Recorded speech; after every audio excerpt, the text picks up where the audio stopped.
Welcome to the Talkchat podcast. The segment is the political oracle, a boiling pot of strategy, analysis, and bold predictions. I want to pick from where we left in our last video. We talked about some of the ways of funding your election, which are not in line with our ethical standards. And I promised that I'm going to follow up with another video.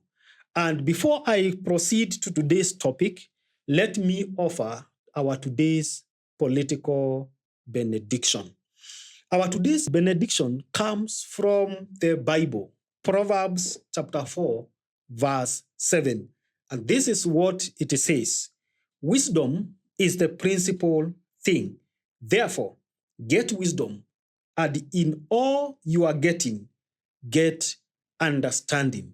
And that is why we are here, because we want to sharpen you so that by the time you are getting into 2027, you will be a wise contestant. We are looking at the mistakes that politicians make during and after campaigns.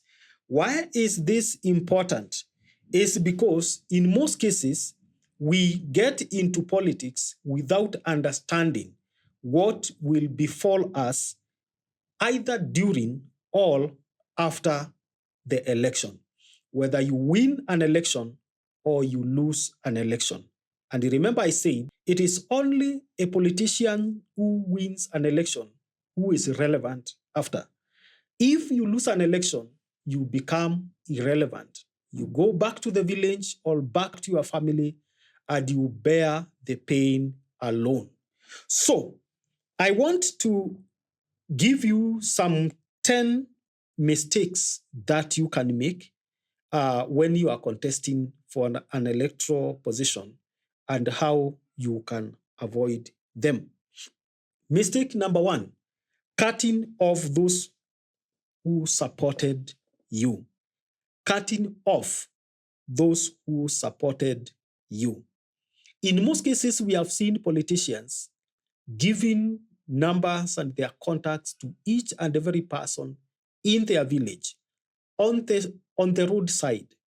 They give their contacts, and when they win an election, they disappear. Those contacts become what Kenyans call mteja. That is a great mistake. You better not give your contacts if you know that after winning an election, you will disappear into the thin air, and your followers, the electorates who trusted in you, will not be able to reach you through your phone. Because if you do so, in the next election, they will remember and they will have you pay for it. Mistake number 2 is having lied or given unrealistic expectations and promises. Yes, we usually say politics is a dirty game. It's a game of lies. It's a game of manipulations. It's a game that cannot be understood, that cannot be ethical. But remember this, if you give electorates unrealistic expectations, they will be on your neck, and nothing will satisfy them if you perform below their expectations. Mistake number 3, pretending to be with the people and failing to know the reality after winning. In most cases, politicians make this assumption that it is always easy when you get power.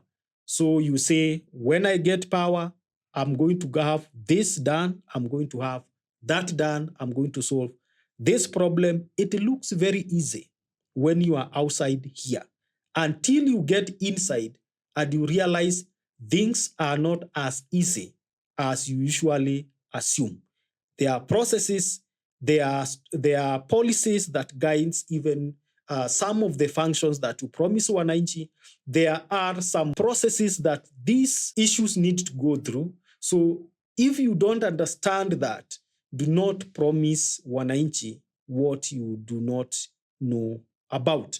Because when you do that, their expectation will be you will deliver the way you said during campaigns. If you fail to do that, they will be on your neck. Number 4 is failure to uphold integrity once in office. We are all aware that it is said that power corrupts. When you get power, you change your ways. If you are not going to uphold integrity once you get into office, then you will have a big problem with wananchi. So as you prepare to get into the office, make sure you know yourself. You know what you can do when no one is watching you. If you fail to uphold integrity, the law and also the voter will be on your neck. Mistake number 6, overpromising and under-delivering. And this erodes trust and credibility. There are other politicians who overpromise. And then when they get to the office, sometimes they are able to deliver, but they under-deliver. It's a big mistake that denies many leaders re-election, or they are ousted out of the offices. It is a mistake that you should be aware of, and you should be very careful not to commit it if you are elected. Mistake number 7 is mismanaging campaign finances, leading to debt or scandal. In our last video, we discussed about this, that if you are not a good manager of finances, if you mismanage campaign finances, when you are given those finances by donors, maybe those finances comes from the public through political parties' fund. If you mismanage it, you will have shot yourself in the foot. And that is one mistake that you should avoid in your campaigns. Number 8 is ignoring grassroots supporters and alienating key voters. What do I mean? Most politicians usually mobilize grassroots voters and leaders when they are doing their campaign. Later, when they win elections, they ignore them. Actually, they alienate the key voters and start following specific people. If you do that mistake, I can assure you, you will have tough time, if at all you want to take politics as your career. Remember, politics is not a career if you are elected once and you are not re-elected again. It becomes a career depending on the length that you have stayed in office serving your people. Mistake number 9 is lack of transparency. And lack of transparency can be explained even from the standpoint of integrity. If you do that, you damage public trust, and it makes it hard for you also to be re-elected, if at all you want to establish yourself as a career politician. And then number 10, the last one. But before I do this, I want to encourage you to subscribe to our channel and also share our video and be checking so that you get informed each and every week, each and every day. The last mistake is burnout from overworking, leading to exhaustion and poor decision. I want to tell you one of the things that our politicians, call them leaders, do is to fall into the trap of overworking day and night, having meetings all over, even to the extent of forgetting their families, to the extent of not coming home for months. Burnout, because you will be a useless leader. If you will be elected, then you have health problems.